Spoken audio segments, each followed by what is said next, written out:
Bismillahirrahmanirrahim. Alhamdulillahilladzi arsala rasulahu bil huda wa dinil haqq liyuzhiru 'ala dini kullih wa kafa billahi syahida. Asyhadu an la ilaha illallah wa la syarikalah wa asyhadu anna Muhammadan abduhu wa rasuluh. Subhanaka la ilma lana illa ma 'allamtana innaka antal alimul hakim. Qala rabbi shrah li sadri wa yassir li amri wahlul 'uqdatam min lisani yafqahu qawli. Allahumma ajirna minan nar, Allahumma ajirna minan nar, Allahumma ajirna minan nar. Asbahna ala fitratil Islam wa ala kalimatil ikhlas. Ya ayyuhan nas ittaqullah fusikum wa iyaya bitaqwallah faqad fazal muttaqun. Qala la ta'ala fil kitabil karim. A'udzubillahi minasyaitonir rajim. Allahul ladzi ja'ala lakumul laila litaskunu fihi wan nahara mubsira. Innallaha ladzu fadlin 'alan nasi walakinna aktsaran nasi la yashkurun. Shadaqallahul azim. Tuan-tuan, puan-puan, muslimat rahimakumullah. Assalamualaikum warahmatullahi wabarakatuh. Pertama dan selamanya kita merafakkan setinggi-tinggi kesyukuran kepada Allah Subhanahu wa taala di atas segala nikmat yang dianugerahkan pada kita, nikmat kehidupan, disihatkan daripada segala kesakitan, dilapangkan daripada segala kesibukan, diberikan kekuatan, taufik dan hidayah Allah Subhanahu wa taala menghimpunkan kita pada malam hari ini telah sama-sama menyempurnakan fardu maghrib secara berjemaah, dan kemudian kita duduk sebentar dalam satu majlis kuliah tazkirah ilmu yang mana pastinya akan mendapat rahmat daripada Allah Subhanahu wa taala. Dan mudah-mudahan pertemuan kita pada malam hari ini mengundang barakah Allah Subhanahu wa taala. Alhamdulillah masih lagi diberikan kehidupan oleh Allah Subhanahu wa taala untuk meneruskan perjalanan hidup kita, dan mudah-mudahan sekali ibadah yang telah kita sempurnakan, amal baik yang telah kita usahakan di sepanjang kehidupan kita diterima, dicatatkan di antara amal-amal soleh yang kita usahakan untuk melayakkan kita ke syurga Allah Subhanahu wa taala. Tuan-tuan, puan-puan, muslimat rahimakumullah, apa yang berlaku dalam pemikiran kita seminggu dua minggu yang lalu telah pun terjawab. Teka-teki siapakah yang menjadi pemimpin pada kita telah pun terjawab. Maka tak payahlah kita nak susah hati dah. Telah terjawab pun, dah ada orang lain yang menggantikan tempat yang dikosongkan, yang ditinggalkan. Kita mengharapkan mudah-mudahan yang dipilih merupakan yang terbaik di antara yang terbaik, yang akan menjalankan semua kerja yang kita buat, kita letakkan pada satu dasarnya untuk meletakkan agama Allah di hadapan. Sebab tu Nabi pesan pada kita, pada umat-umatnya, apa sahaja yang kita buat dalam hidup kita, letakkan agama di hadapan. Walaupun orang tak suka dengan apa yang kita buat, tapi agama membenarkan, maka kita teruskan. Tapi kalau agama kata salah, jangan buat. Orang lain kata buatlah sekali-sekali, apa salahnya, tak, kita tolak juga. Tetap kita membenarkan apa yang ditinggalkan oleh Rasulullah sallallahu alaihi wasallam. Kita pun ada tanggungjawab kita. Apa tanggungjawab kita? Allah Taala turunkan satu ayat, innallaha ya'murukum an tu'addu amanati ila ahliha, kata Allah. Dan sesungguhnya kata Allah, berikan amanah kamu, kata Allah, pada orang yang paling layak untuk memikul amanah, tanggungjawab. Kerja kita itu je. Maknanya ada pilihan pada kita. Sementara Allah Ta'ala berikan pilihan itu pada kita, maka kita pilih orang yang terbaik untuk memegang amanah, tanggungjawab daripada Allah Subhanahu wa ta'ala. Mudah-mudahan kita doa segalanya berlaku yang terbaik dalam kehidupan kita. Tu sekadar mukadimah saja, tak boleh lama-lama. Sebab mukadimah sampul yang pertama, tajuk sampul yang kedua. Faham ni? Tuan-tuan, hari ini kita bicarakan tentang satu pesanan daripada Imam Al-Ghazali rahmatullahi alaih. Kata Imam Al-Ghazali, manusia ni akan melalui 10 laluan daripada dunia sehinggalah ke akhirat Allah Subhanahu wa taala. Maknanya 10 laluan yang akan ditempuh oleh manusia untuk berada akhirnya pada satu alam yang kekal abada selama-lamanya. Bermula daripada alam ruh, alastu bi rabbikum qalu bala syahidna, kita dipindahkan, kita dihijrahkan pada alam rahim. Wallazi yusawwirukum fi harmi kaifa yasha la ilaha illa wal azizul hakim. Daripada alam rahim duduk pula pada alam dunia. Duduk pula pada alam dunia ni. Kemudian daripada alam dunia kita akan berada di alam barzah Allah Subhanahu wa taala. Daripada alam barzah menuju pula pada alam mahsyar Allah Subhanahu wa taala. Kemudian akan berada pada satu alam yang kekal selama-lamanya. Alam mana? Fariqun fil jannah wa fariqun fis sa'ir. Antara alam syurga dan neraka Allah Subhanahu wa taala. Bahkan setiap laluan ini dia sukar, kata Imam Al-Ghazali. Dia sukar. Dan kalaulah kamu ingin dipermudahkan pada setiap laluan itu, maka ada amalan dia. Ada perkara yang perlu kita sempurnakan untuk melalui pada setiap laluan itu. Tuan-tuan, logiknya kalau dalam laluan dunia pun kita nak mudah, apatah lagi kalau laluan kita menuju ke yaumal mahsyar Allah Subhanahu wa taala. Laluan dunia pun kalau boleh memang kita nak mudah. Saya ambil contoh paling mudah lah. Sebelum adanya lebuh raya, tuan-tuan daripada Kuala Kangsar ni nak pergi ke Kuala Lumpur ambil masa berapa jam? Daripada Kuala Kangsar nak pergi Kuala Lumpur ikut jalan lama tu, lama tak? Lama, mau dekat 6 jam ada. Mungkin kot katalah 6 jam kan, 6 jam Kuala ke Kuala Lumpur. Waktu tu tak ada lebuh raya, tu je jalan lama. Kena lalu Simpang Pulai, kena lalu Gopin, kena lalu Tapah, Bido, Sungkai. Dan tempat yang paling sesak di mana? Rasa-rasanya tak nak pergi Kuala Lumpur ni. Yang paling sesak mana? Temple Park, betul? Temple Park tempat yang paling sesak. Nama pun Temple Park, tempat lepak. Tu paling sesak sekali dengan jalan. Oh, itulah lori berhenti, bas berhenti. Aduh, 6 jam nak pergi Kuala Lumpur. Daripada Kuala sampai ke Kuala Lumpur. Kalau pergi Johor berapa lama? Kau nak pergi Johor daripada Kuala ke Johor, ya Allah lamanya. Kematu kita dalam kenderaan.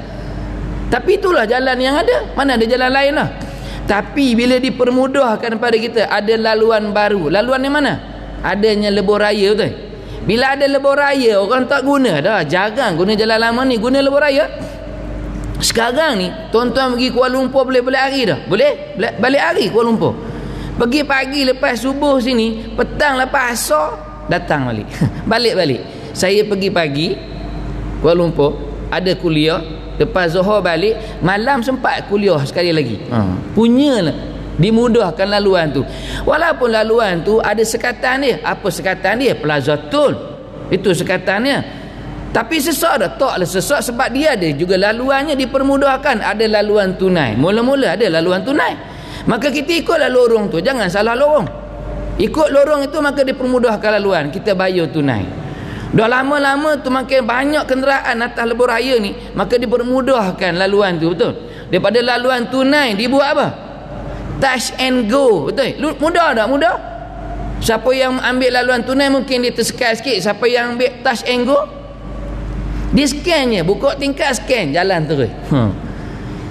Lama juga ada touch and go. Bila ada touch and go, sesak juga. Orang ramai pula pilih touch and go. Dimudahkan lagi buat apa? Smart tag, betul? Smart tag lagi mudah pada touch and go. Touch and go kena turun tingkat, kena scan. Smart tag tak payah letak dekat depan tu. Sampai je dekat tol tu, dia naik terus kayu tu sebab dia ada mentera yang dia baca pada smart tag tu. Ya insing mata aji Semarang insing, naik kayu tu. Lepas tuan-tuan lepas dia turun balik sebab dia baca balik rampung insing Semarti lem, turun balik. Orang belakang pula baca balik, naik balik. Mudah tak? Mudah. Daripada laluan tunai dimudahkan dengan touch and go, betul? Daripada touch and go dimudahkan dengan smart tag. Nak lagi mudah tak? Kita nak lagi mudah. Apa lagi mudah ni? Buka tool lagi mudah. Faham ni? Buka tool lagi mudah. Tak payah laluan tunai, tak payah touch and go, tak payah smart tag. Buka tool lagi mudah. Tu laluan dunia ni. Bahkan kan laluan kita daripada dunia menuju ke yaumal mahsyar Allah Subhanahu wa taala. Ada 10 laluan kata Imam Al-Ghazali. Dan laluan yang pertama, laluan yang pertama kata Imam Al-Ghazali ni, waktu dekat dunia ni, waktu kita masih lagi diberikan kehidupan oleh Allah Subhanahu wa taala. Apa laluan yang pertama? Laluan yang pertama ni kata Imam Al-Ghazali, laluan untuk memperbanyakkan amalan. Laluan yang pertama ni namanya laluan ataupun pintu untuk memperbanyakkan amalan kita dengan Allah Subhanahu wa taala. Sebab nak beramal ni waktu hidup lah, waktu hidup nak beramal. Dan bila sebut amal, dia akan bermula dengan ilmu. Bila sebut beramal, dia akan mula dengan ilmu. Allah takkan terima orang yang beramal tanpa ilmu, dan Allah juga takkan terima orang yang berilmu tapi tidak beramal. Yang Allah Ta'ala terima orang yang berilmu kemudian beramal dengan ilmu yang dia ada. Dan bila sebut amalan, dia hanya dapat dekat dunia. Habis bila mati tak ada lagi dah. Tak ada lagi sempat untuk kita beramal, hanya dalam dunia. Sebab tu kebut. Sebab tu kebut selagi hidup ni untuk kita beramal. Tuan-tuan, beza kita dengan orang lain adalah daripada sudut amalan. Betul, itu je beza. Bila kita berdiri dalam ibadah solat kita dengan Allah Subhanahu Wa Taala, sama je, semua sama je. Dia tinggalkan semua jawatan, tinggalkan dunianya. Waktu kita solat, dunia kita tinggalkan, jawatan kita tinggalkan. Apa yang paling besar pun jawatan kita tinggalkan. Sebab semuanya sama di sisi Allah Subhanahu Wa Taala. Yang membezakan kita adalah apa? Amalan yang kita buat tu ya beza. Daripada sudut takwanya kita dengan Allah. Sebab tu amalan, bila sebut amalan yang paling tinggi sekali, orang-orang yang bertakwa. Itu makam yang paling tinggi sekali dalam amalan ni, bertakwa di sisi Allah. Dan orang yang terbaik dalam amalan ni, bila dia memperbanyakkan amalannya, upgrade amalannya. Ni nak jadi orang bertakwa ni, dia ada upgrade amalannya. Kita mungkin beramal je tapi belum sampai satu masa yang namanya upgrade. Saya ambil contoh mudah macam ni lah. Orang yang semayang bersendirian tu baik tak? Orang yang tidak meninggalkan solat 5 waktu tu baik atau tidak? Baiklah, walaupun dia semayang seorang. Baik tak? Baik. Tapi orang yang semayang 5 waktu secara berjemaah lebih baik daripada orang yang semayang bersendirian. Faham ni? Tu semayang tu baik tak? Baik. Orang yang semayang di rumah baik tak? Baik. Lebih baik daripada orang yang tak semayang, betul. Tapi dia kalah dengan orang yang juga semayang. Tapi orang yang suka semayang dengan apa? Berjemaah. Dia lebih baik walaupun dua-duanya semayang. Ada orang dia memilih untuk solat di rumah, betul. Beramal dah, beramal lah, alhamdulillah. Tapi orang yang lebih baik bila dia memilih untuk solat berjemaah. Kemudian ada orang yang lebih baik pula bila dia menambah-nambahkan lagi amalan solatnya. Solat-solat sunat ditambah-tambah dalam hidupnya. Itu upgrade. Daripada sudut sedekah, orang yang sedekah pada setiap hari itu baik tak? Baik lah. Orang yang bersedekah itu baik tak? Baik. Setiap hari dia sedekah, baik tak? Baik. Tapi lebih baik orang yang menggandakan sedekahnya pada setiap hari. Lebih baik pada orang yang sedekah pada setiap hari. Kita sedekah setiap hari sedekah, tapi orang yang lebih baik dia menggandakan sedekah daripada setiap hari. Semalam RM5, hari ini RM5, 5 kupang. Lebih baik pada orang yang RM5. Besok dia naik lagi RM6. Ada sini jenis tu. Ke sama je, ataupun kadang ada kadang tidak. Upgrade. Tu upgrade. Sama juga orang yang baca Quran, baik tak? Orang yang baca Quran tu baik tak? Baik. Tapi lebih baik orang yang menghafal Quran. Sebab dia dapat dua. Tadi baca dapat satu je, pahala baca. Tapi bila kita baca dan menghafal dapat dua. Betul? Satu pahala baca, satu lagi pahala menghafal. Dan lebih baik orang yang faham pula dengan Quran, menjalankan isi kandungan Al-Quran Allah Subhanahu Wa Taala. Dia baca satu, dia hafal satu, dia jalankan undang-undang Allah, dia dapat 3. Kita yang mana dengan Al-Quran? Jangan tipu. Kita yang mana dengan Quran? 1, 2, 3. Ada yang satu je, dia baca aja. Baik tak? Baik je. Tapi lebih baik orang yang baca kemudian dia cuba menghafal. Dan lebih baik pula orang yang baca, hafal kemudian menjalankan undang-undang Allah Subhanahu Wa Taala. Tu sudut amalan. Dia ada upgrade, dia, peningkatan. Sebab nak sampai pada satu makam yang namanya bertakwa. Sebab bila beramal hanya dekat dunia, mati tak boleh beramal lah. Dan bila sebut amalan ni dipecahkan pula pada 5 bahagian. Bila sebut amalan ni pula dipecahkan pada 5 bahagian. Dan 5 bahagian ni hanya satu je yang Allah Ta'ala terima. Bukan kata saya ni, kata para ulama. Daripada 5 bahagian beramal ni hanya satu je yang Allah Ta'ala terima. Yang lain Allah Ta'ala tolak. Yang lain Allah Ta'ala tolak. Kita ambil yang nombor 5 dulu. Ambil yang paling rendah, nombor 5. Tuan-tuan nak pusing letak nombor 1 pun boleh. Tapi daripada 5, satu je yang Allah Ta'ala terima. Yang pertama, daripada sudut amalannya orang yang ibadah dia tak sah. Daripada sudut amalan ni, ibadah dia tak sah dah, dan Allah Ta'ala tolak. Allah Ta'ala tak terima. Ibadah dia tak sah dan Allah Ta'ala tak terima. Kenapa ibadah dia tak sah? Sebab daripada hukum fardu ain dia gagal. Daripada ilmu fardu ainnya dia gagal.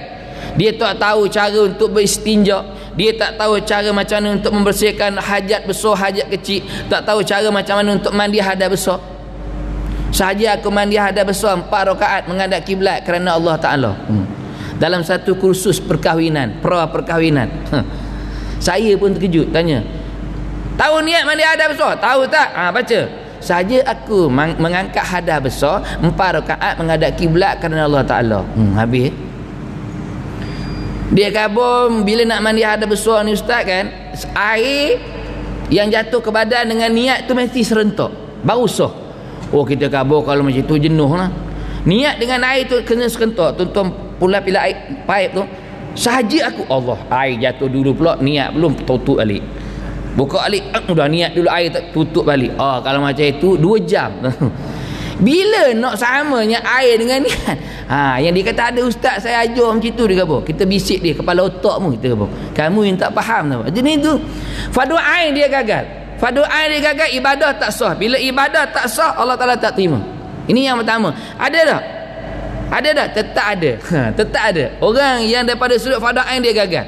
Hebat macam mana pun dia ibadah, dalam fardu ain dia gagal habis. Sebab tu tuan-tuan, saya ingatkan pada tuan-tuan ni, kita yang ada anak, ada cucu, hantar anak kita sekolah agama rakyat tu. Situlah tempat nak belajar fardu ain secara yang paling lengkap.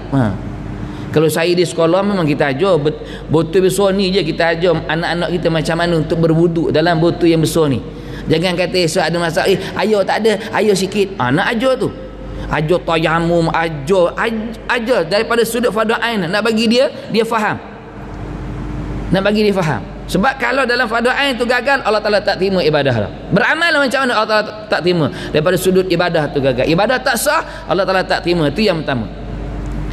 Yang kedua, ibadah sah. Yang kedua, ibadah sah, tapi Allah Ta'ala tak terima juga. Yang tadi ibadah tak sah, Allah Ta'ala tak terima. Yang kedua ni ibadah sah, maknanya daripada sudut fardu ain dia tu betul, mumtaz, hebat. Tapi Allah Ta'ala tak terima. Kenapa tak terima? Akidah rosak.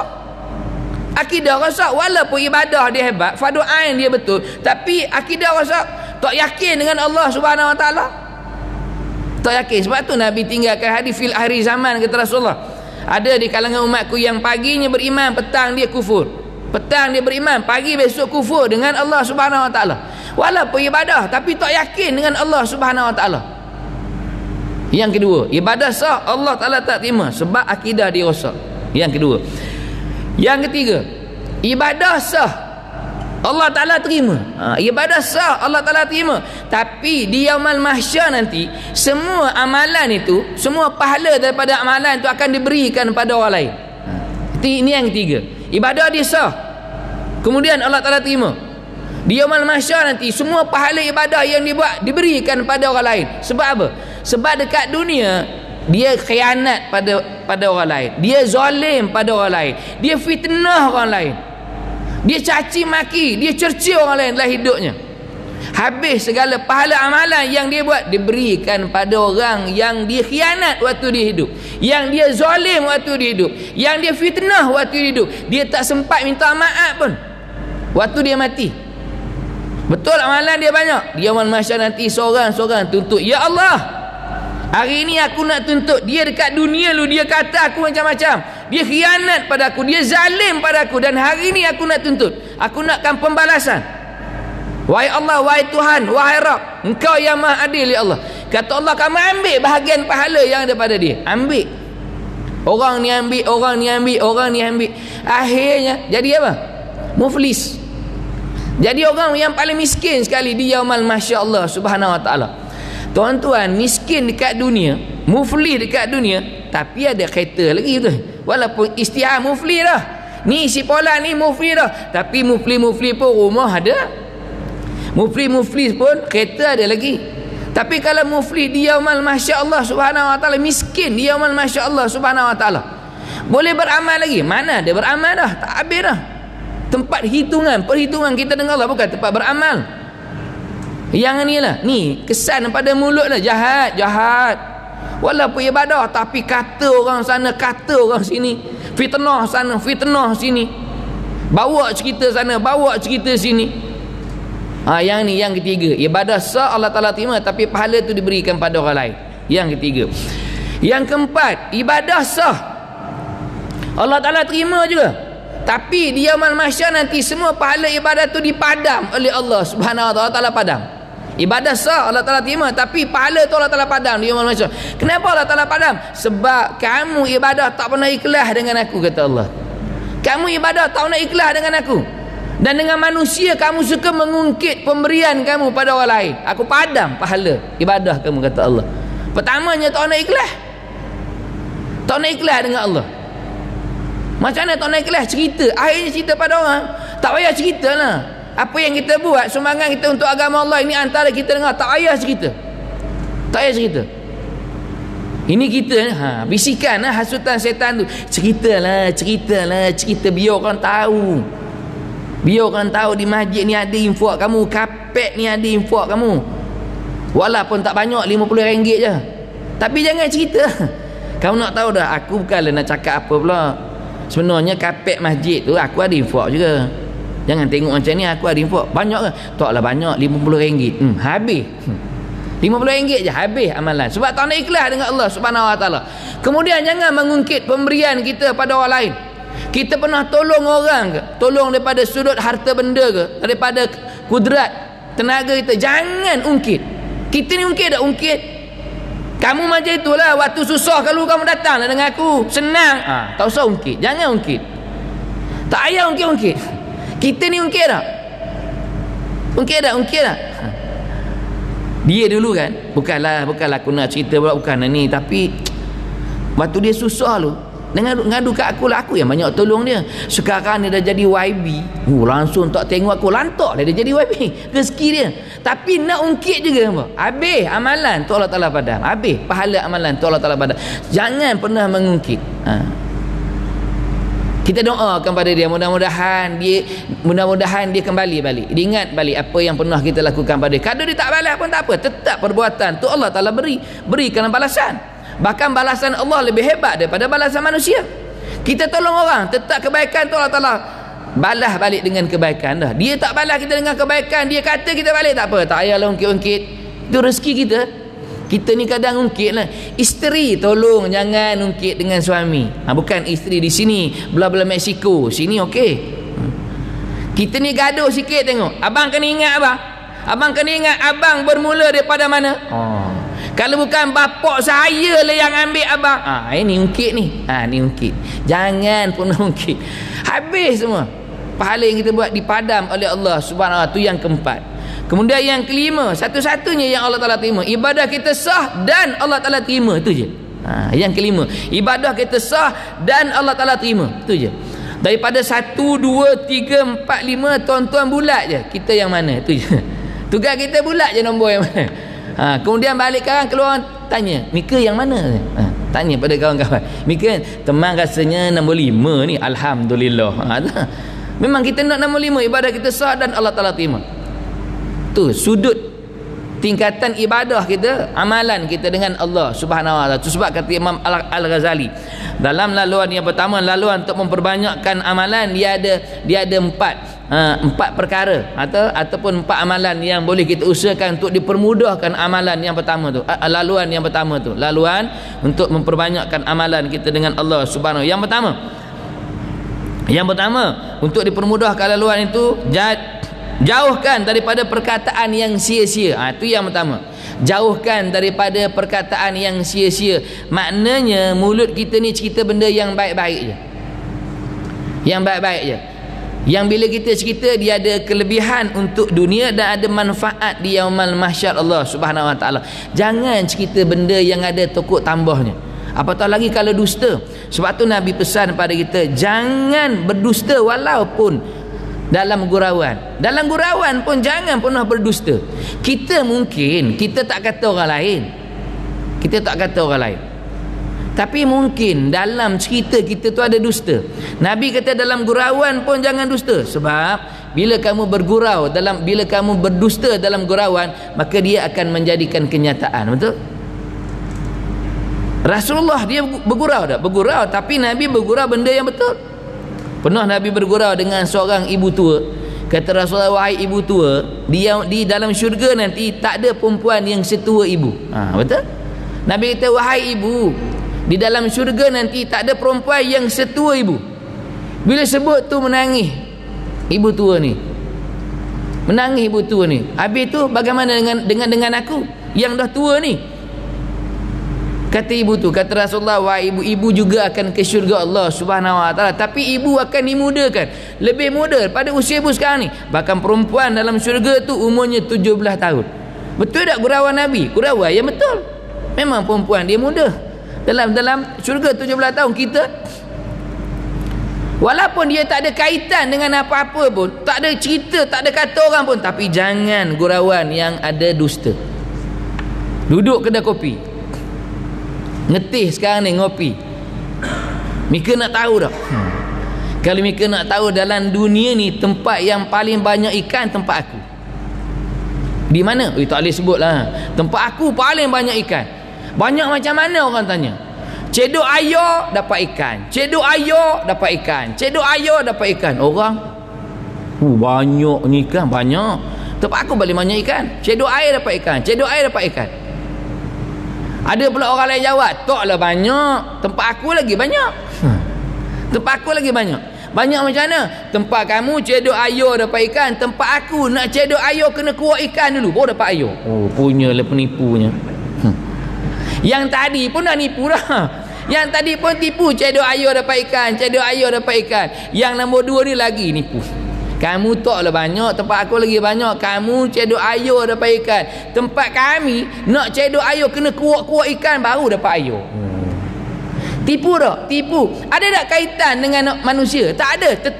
Tetap menipu, berdosa. Walaupun dalam gurauan. Sebab tu Nabi kata, ni jaga baik-baik. Jangan sebut perkataan yang sia-sia. Sebab tu kalau kita ada peluang kita ziarah tuan guru ni, dia tak suka cerita benda yang sia-sia ni. Dia tak suka cerita benda sia-sia. Nak cerita benda yang ada kelebihan dunia dan ada manfaat untuk yaumal mahsyar Allah Subhanahu Wa Taala. Takut jadi tadi ya. Takut lidah kita ada dustanya pada orang lain, ada khianatnya, ada fitnahnya pada orang lain. Habis amalan tu diberikan pada orang yang kita dustakan, yang kita fitnah waktu hidup. Mana yang pertama, jauhkan daripada perkataan yang sia-sia. Kemudian yang kedua, padamkan cita-cita dunia. Padamkan cita-cita dunia. Kata Imam Al-Ghazali, padamkan cita-cita dunia. Maknanya padamkan ni, belajarlah untuk kita tinggalkan dunia sebelum kita meninggal dunia. Tu Nabi pesan. 60, 70 dah, 80, 90 dah, tak payahlah dunia dah. Faham ni? Faham, baguslah. Dah 80 dah, apa lagi nak dengan dunia? Bagilah orang lain.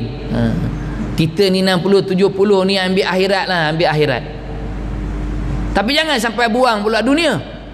Jangan sampai padam terus cita-cita dunia ni, ambil akhirat, zuhud terus. Jangan macam tu. Jangan zuhud terus. Tuan-tuan, zuhud ini sebelum Allah Ta'ala berikan pada manusia, ada satu makhluk yang dulu dapat gelaran zuhud ni. Siapa? Syaitan, Iblis. Dialah makhluk pertama yang Allah Ta'ala gelarkan sebagai az-zuhud. Makhluk aku yang paling zuhud, kata Allah. Di langit yang pertama dia digelar sebagai az-zuhud, syaitan ni.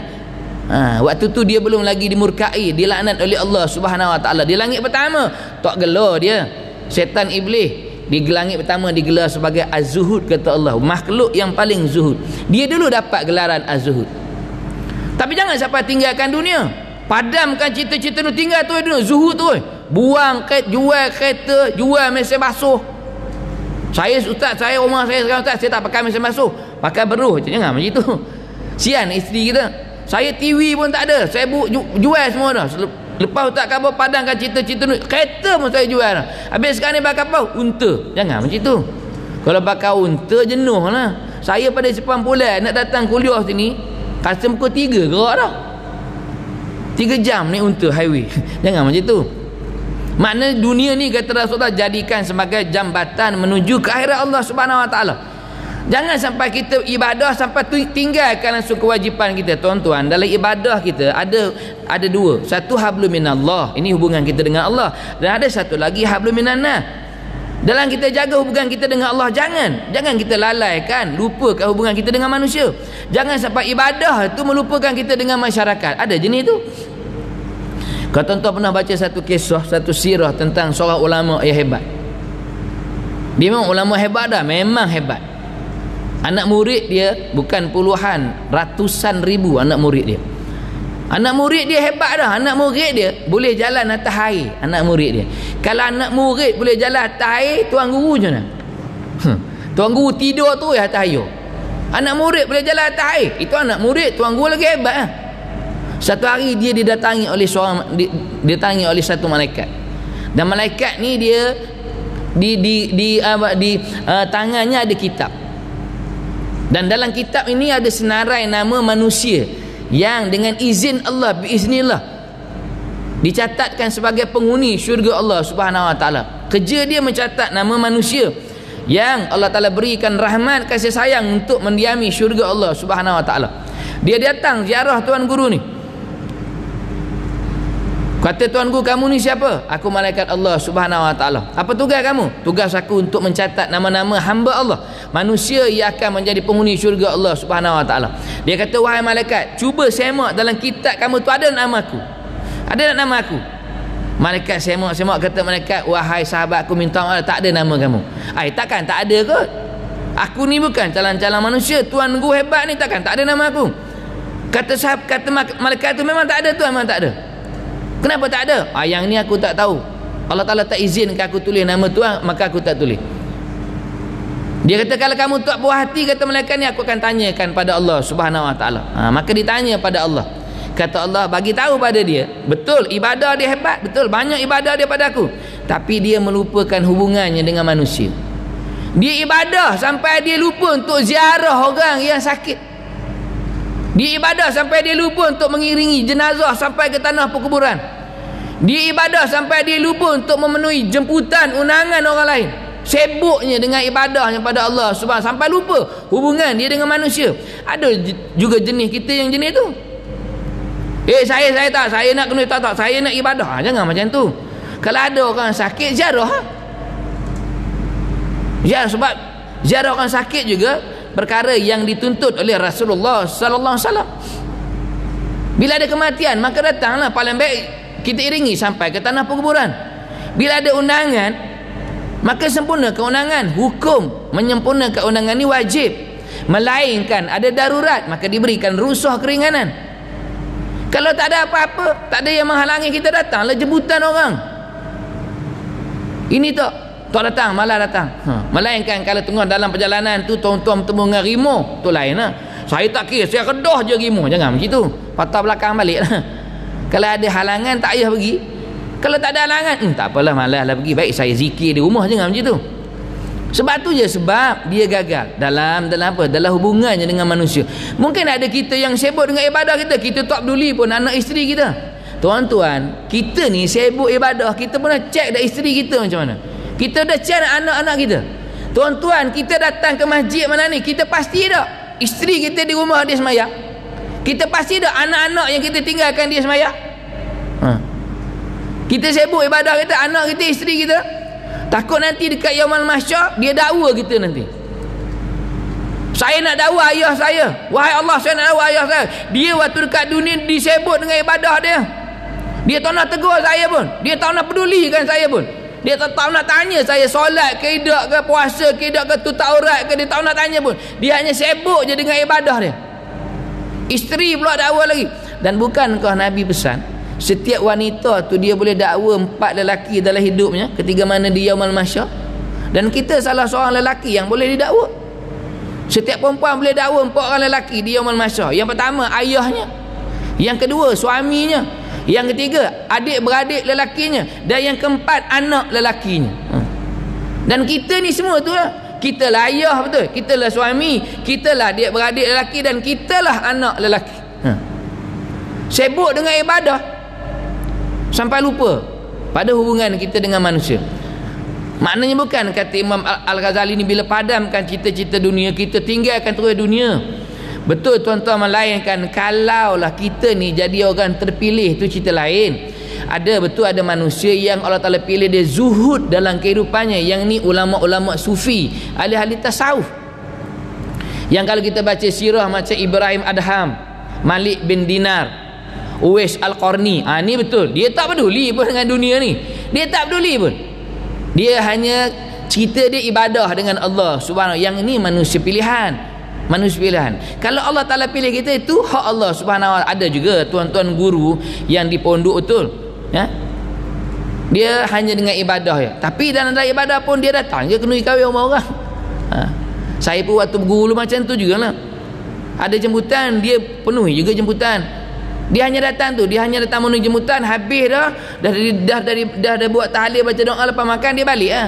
Dia tak nak ceritalah benda-benda yang ni. Dia balik sambung balik kerja ibadah dia. Jangan sampai tak datang pula menolak jemputan.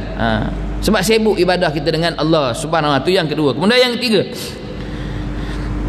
banyakkan puji-pujian pada Allah Subhanahu wa taala. Banyakkan puji-pujian pada Allah Subhanahu wa taala. Kita dah tahu dah, puji ni hebat mana pun kita puji, akhirnya kembali balik pada Allah Subhanahu wa taala. Bukankah puji itu ada 4? Puji manusia pada manusia, puji manusia pada Allah, puji Allah pada manusia, dan puji Allah pada Allah. Dan semua pujian tu akhirnya kembali balik pada Allah Subhanahu wa taala. Salah tak kalau kita nak puji manusia? Tak salah. Tak salah. Tapi kembalikan balik pujian tu pada Allah Subhanahu wa taala. Kalau orang kata kita lawa, kita handsome, apa jawapan yang paling sesuai? Cik Mat handsome hari ni, Cik Mat lawa tu, tengok segak hari ni. Kita jawablah alhamdulillah. Tu je, alhamdulillah. Terima kasih lah. Alhamdulillah. Syukur pada Allah. Ini tak kita kalau segak Cik Mat, aku memang macam tu kan, macam kamu, jangan macam tu. Kalau orang puji kita alhamdulillah, tak salah manusia ni dipuji. Tapi kata ulama, pujian hanya diberikan pada orang yang melakukan kebaikan, itu je. Jangan puji orang jahat, jangan puji orang salah. Kita tahu dia jahat dah, tak kira lah dia pangkat apa sekalipun. Tapi kalau kita tahu dia memang terkenal dengan kejahatan, dia kita tahu, tak payah kita puji. Tuan-tuan, diumumkan tuan-tuan ketibaan datuk yang amat kita sayangi, yang amat kita kasihi, yang amat kita hormati. Hormati apa? Mayang pun celun-celam. Faham ni? Jangan marah. Nak hormat apa? Nombor ekor pun masih dalam poket. Diumumkan datuk yang amat kita sayangi, sayang apa bersama dengan isterinya yang masih lagi tak pakai tudung dengan cara sempurna. Ada? Berani kabur tu? Tak berani lah. Kita pergi bersama dengan isterinya yang amat kita sayangi. Sayang apa? Jambul pun terkeluar. Jambul pun terkeluar. Sebab tu kata Imam Al-Ghazali, pujian ni, orang yang memuji orang yang jahat dalam kehidupannya, pujian itu dilaknat oleh Allah Subhanahu wa taala. Dia tentang hukum Allah, tiba-tiba kita puji dia. Dia memang diisyarat, aku tak suka dengan undang-undang Allah ni. Tiba-tiba kita puji dia, yang amat kita kasihi, yang amat kita cintai, yang amat kita sayangi, sekian-sekian. Dia tak suka dengan undang-undang Allah, kita puji dia.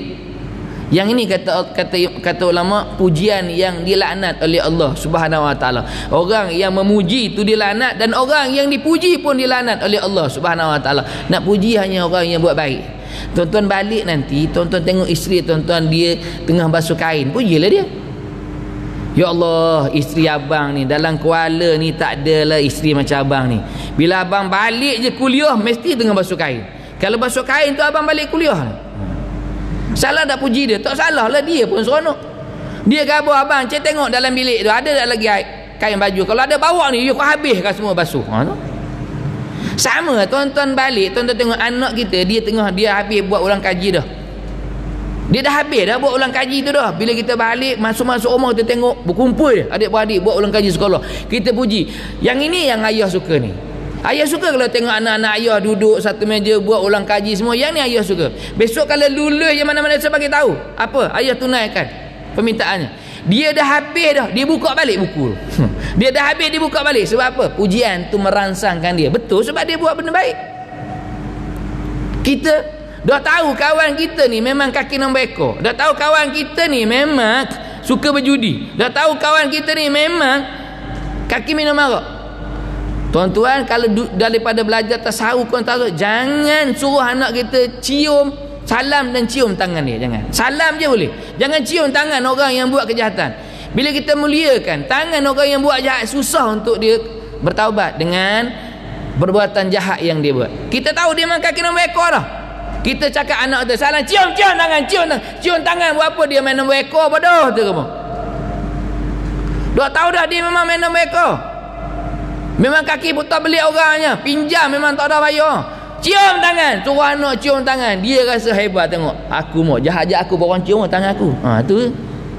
Tu tasawuf. Tuan-tuan jangan marah tasawuf. Tasawuf juga ilmu yang Nabi tinggalkan pada kita. Mungkin fiqh tak apa, sebagai penghormatan, cium, nak hormat apa orang yang macam tu? Nak puji apa? Sebab dia tentang hukum Allah Subhanahu Wa Taala. Maknanya banyakkan pujian hanya pada Allah. Tak salah kalau puji manusia, betul. Kita baca Fatihah apa? Alhamdulillahirabbil alamin. Segala puji-pujian bagi Allah, Tuhan sekalian alam. Sebab tu semua pujian akhirnya kembali balik pada Allah Subhanahu Wa Taala. Tu yang ketiga. Kemudian yang keempat, banyakkan bersedekah. Banyakkan bersedekah. Yang keempat ni banyakkan bersedekah. Infak pada jalan agama Allah Subhanahu Wa Taala. Tuan-tuan, sedekah ni dia hebat. Sedekah ni apa antara hebatnya sedekah? Kalau tuan-tuan pernah baca kehidupan dalam alam barzakh Allah Subhanahu Wa Taala. Dalam alam barzakh ni tuan-tuan, waktu kita berada di alam barzakh ada 4 api. Ada 4 api yang akan dinyalakan dalam alam barzakh Allah, dan setiap api itu boleh dipadamkan dengan amalan yang tertentu. 4 api dipadamkan dengan 4 amalan. Waktu berada dalam barzakh, datang api yang mula-mula. Api yang mula-mula itu dipadamkan, kata ulama, dengan solat yang kita dirikan. Api yang pertama dalam barzakh itu datang, dipadamkan dengan apa? Dengan solat yang kita dirikan. Dia akan padamkan api itu. Padam api itu, datang pula api yang kedua. Api yang kedua itu dapat dipadamkan dengan apa? Dapat dipadamkan dengan ibadah puasa yang kita buat. Apatah lagi kalau amalan puasa sunat tu, dipadamkan dengan apa? Dengan puasa tu. Padam api yang kedua. Datang pula api yang ketiga, timbul pula api yang ketiga. Api yang ketiga ni dapat dipadamkan dengan apa? Dengan amalan yang namanya sabar dengan apa yang orang kata pada kita. Sabar dengan ujian. Kan disebutkan sabar tu ada 3.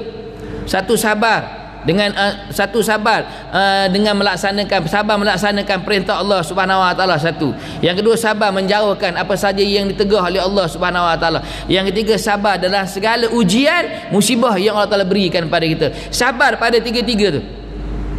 Kita sabar melaksanakan perintah Allah, kita sabar meninggalkan larangan Allah, dan kita sabar bila diuji oleh Allah Subhanahu Wa Taala. Ada 3 sabar ni akan terpadam api yang ketiga. Bila padam api yang ketiga, datang api yang keempat. Api yang keempat ni bila dia menyala, dia akan menyalakan ketiga-tiga api yang telah terpadam tadi. Tadi api pertama dia nyala, kemudian dipadam, naik api yang kedua, dia hanya menyala dia je. Dia tak nyalakan api yang pertama. Sama juga yang ketiga. Dia menyala, tidak menyala balik api yang pertama, yang kedua. Tapi bila menyala api yang keempat, dia akan menyalakan kembali api yang pertama, api yang kedua, api yang ketiga. Turut menyala bila menyalanya api yang keempat dalam alam barzakh Allah Subhanahu Wa Taala. Dan ada satu amalan yang akan memadamkan keempat-empat api tadi. Amalan mana? Amalan yang namanya sedekah, amalan yang namanya infak, amalan yang namanya derma pada jalan Allah Subhanahu Wa Taala. Itu sebab diceritakan pada kita, kalau ada mayat yang dibenarkan, jenazah yang benarkan bangun daripada alam barzakh, dia takkan buat kerja lain. Buat apa? Dia hanya sedekah je dari itu. Dia tak nak buat kerja lain dah. Nak sedekah. Sebab dia tahu api yang ada dalam alam barzakh Allah Subhanahu Wa Taala. Tu. Mana tu hebat. Maka kita perbanyakkan sedekah kita, infak kita dengan Allah Subhanahu Wa Taala. Itu amalan untuk dipermudahkan. Laluan yang pertama, laluan untuk memantapkan, memperbanyakkan amalan kita dengan Allah Subhanahu Wa Taala. Kemudian laluan yang kedua. Laluan yang kedua kita tak bicara pun sebab dah bunyi tadi dah. Sebab dah bunyi tadi kan. Sebab dah bunyi ni tak boleh dah, sebab SOP dia. Kuliah pendek, bayar sama. Tu. Laluan yang kedua ni kita sambung tahun depan, bukan lama pun, tahun depan. Kita sambung tahun depan. Laluan yang kedua ni laluan bertemu dengan malaikat Israel Allah Subhanahu Wa Taala. Laluan bertemu dengan malaikat Israel. Ini kita sambung bulan depan insya-Allah. Tuan-tuan, saya ambil 5 minit boleh kot? Saya ambil 5 minit tuan-tuan. Ni sebagai peringatan untuk saya, peringatan untuk tuan-tuan juga ya. Tuan-tuan, pernah dipesan oleh para ulama. Ulama pesan pada kita, hidup kita ni ada 2 bahagian. Hidup kita ni tuan-tuan ada 2 bahagian. Ingat tu je, hidup kita ada 2 bahagian. Bahagian yang mana? Satu bahagian yang namanya yang bukan kita pilih. Bahagian yang pertama namanya bahagian yang bukan kita pilih. Yang kedua bahagian yang kita pilih. Tu je dua bahagian. Faham ni? Kalau faham saya tak ulah dah. Itu je. Hidup ni ada dua bahagian. Yang pertama bahagian yang bukan kita pilih. Apa yang bukan kita pilih? Mak ayah kita bukan kita pilih. Adik-beradik kita bukan kita pilih. Lahir kita di mana bukan kita pilih. Kemudian lagi apa lagi? Banyak lagi benda yang bukan kita pilih. Warna kulit kita bukan kita pilih. Ada orang adik-beradik dia semua putih, dia gelap. Orang panggil dia tam sampai tua. Padahal taklah gelap mana pun. Tapi sebab dia gelap sikit pada adik-beradik dia, digelar dia tam. Nama sedap. Nama apa? Nama Julio. Tapi orang panggil tam. Bukan dia pilih pun. Tuan-tuan, kita bawa kereta, berada di lorong yang kiri. Hak laju betul dah. Tak laju sangat, ikut hak laju. Orang langgar daripada belakang. Bukan pilihan kita, betul? Bukan kita pilih. Kita jaga kesihatan kita baik-baik. Tidur cukup, makan cukup, semua cukup. Tapi Allah Ta'ala uji juga dengan sakit. Bukan kita pilih.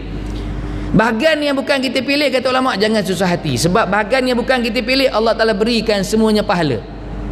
Semua Allah Ta'ala bagi pahala. Bahagian yang bukan kita pilih, Allah beri pahala di situ. Sebab bukan kita pilih, Allah Ta'ala datangkan pahala pada kita.